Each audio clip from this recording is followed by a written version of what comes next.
So, ayan yung leftover na chicken na nung 3 days pa yata kasi itatapon lang.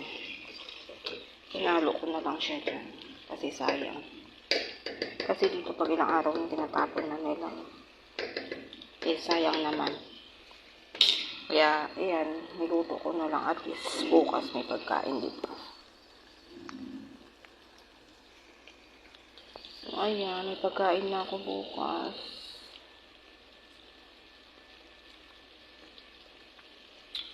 Kain tayo, guys. Bukas. Hindi, joke na.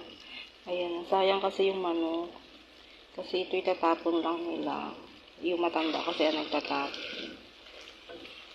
So, kaya ginawa ko. Hinalo ko siya. Sayang kasi, diba? Nasunog pa nga siya. Susunog na.